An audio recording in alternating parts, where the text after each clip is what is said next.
হ্যাঁ, আমি আজকে একটা ডিউ লেটার মাননীয় মুখ্যমন্ত্রীর কাছে লিখেছি।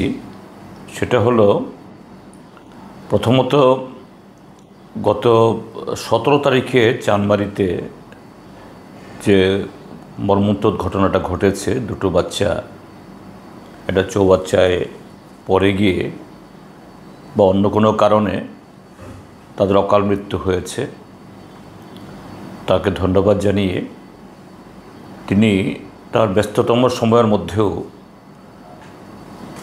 জেরানিয়াতে দৌড়ে গিয়ে সেখানে আরেকজন মন্ত্রী মাননীয় সুশান্ত চৌধুরী তার সাথে গিয়ে সেই যে এই ভাগ্যবিড়ম্বিত যে দুই সন্তানের পিতা মাতা তাকে প্রবোধ দিয়েছেন এবং তাৎক্ষণিকভাবে কিছু আর্থিক সাহায্য করেছেন। যদিও দুইটা সন্তানের যে এত বিশাল যে বিয়োগের পর যে কোনো অঙ্কের টাকা বা সেরকম সাহায্য, এটা সমুদ্রে এটা এটা এই মানে বালুকা মানে একটা কণা ফেলার মতো, সন্তানের বিনিময়ে কিছু হয় না।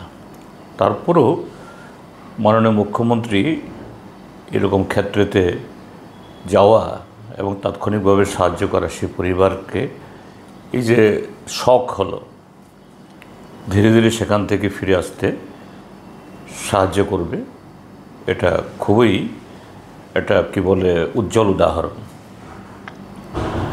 আমি সেই ঘটনাটা উল্লেখ করে সেখানে আরও বলেছি, পরদিন 18 তারিখে সেখানে গেছি, সেখানকার পাবলিকদের যে মধ্যে এটা নানা ধরনের সন্দেহ কাজ করছে। যদিও ব্যক্তিগতভাবে আমার মনে হয়েছে জলে ডুবেই মারা গেছে, তারপর যাতে সন্দেহ সেরকম না থাকে, কারণ ওই শিশুদের বাড়িও সেখানে, প্রতিবেশীরা সেরকম মনে করছে। একটা এক্সপার্ট টিম গঠন করে এই তদন্ত হওয়া উচিত, পরিষ্কার করা যে না এটা আসল ঘটনাটা কি। আমি তার রেশ ধরে আরও দুটো ঘটনা কথা মাননীয় মুখ্যমন্ত্রীর নজরে এনেছি। হয়তোবা এটা প্রথমটা, আমি দ্বিতীয়টার কথা বলছি না। মাননীয় মুখ্যমন্ত্রীর হয়তো নজর এড়িয়েছে এটা, যে কোনো কারণেই হোক। গত বছর জুন মাসে একটা এডিসি এলাকার রামসুন্দর পাড়া না রামশঙ্কর পাড়া, এই মোহনপুর এডিসি ভিলেজ এলাকার, এই মোহনপুর সাব ডিভিশন এলাকা, সেখানকার বাচ্চারা একটা যে তাদের স্কুলে একটা অনুষ্ঠানে এসেছিল, সেখান থেকে দলে বলে তারা ফিরছিল। তো বাচ্চারা জুন মাস মানে তো একটু গরম থাকেই, সেখানে ফরেস্ট ডিপার্টমেন্ট নতুন একটা জলাশয় করেছে, সেখানে স্নান করতে গিয়ে 5টা বাচ্চা ডুবে যায়। হয়তোবা তাদের সাঁতার জানা ছিল না। তার মধ্যে 3টে বাচ্চা কোনো প্রকারে ওরা বেঁচে ফিরতে পারে, কিন্তু 2টো বাচ্চা আমি নামধামও দিয়ে দিয়েছি, মা বাবার নাম সহ ঠিকানা সহ। একটা ক্লাস 4-এর ছাত্রী, আর একটা হলো ক্লাস 3 ছাত্রী। একটার নাম প্রিয়াঙ্কা দেববর্মা আর একটার নাম পিয়ালি দেববর্মা। এই 2টো বাচ্চা মারা যায়।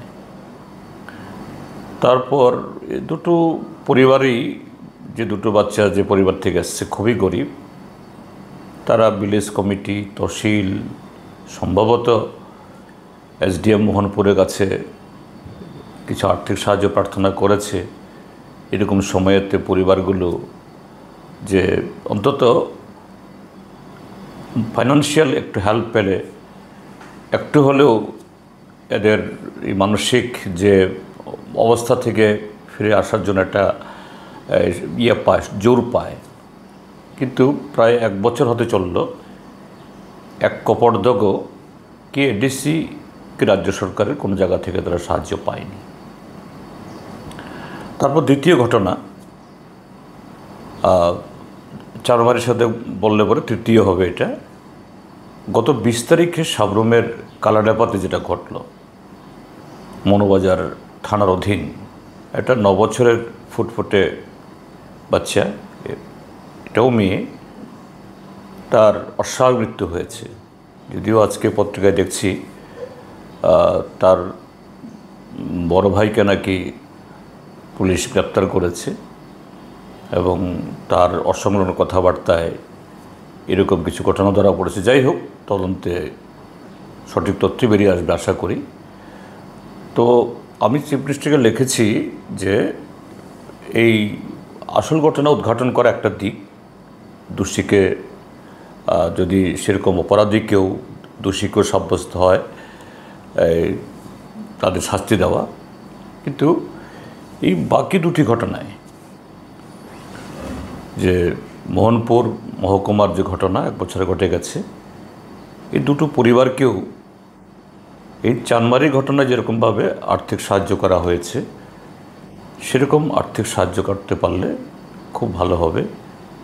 এবং দক্ষিণ ত্রিপুরার এই কালাডাপার ক্ষেত্রেতেও মুখ্যমন্ত্রী যেন মানবিক দৃষ্টিকোণ থেকে এটা দেখেন, সেটাই ছিল আমার ডিউ লেটারের বিষয়বস্তু। এমনিতেই আমি চিঠি পাঠিয়ে দিয়েছি আজকে সকালবেলা এবং মিডিয়াকে আমি দিয়েছি, এর ভিতরে অন্য কোনো কিছু নেই। এতে আমাদের রাজ্যের এই শিশুদের রক্ষণাবেক্ষণে যেমন এই অভিভাবককুলের, সমাজের আরেকটু দায় বাড়বে এবং এই পরিবারগুলো তারা যদি আর্থিক সহযোগিতা পায়, এই যে শক থেকে, মানসিক যে আঘাত থেকে এই উঠে দাঁড়াতে তারা শক্তি পাবে।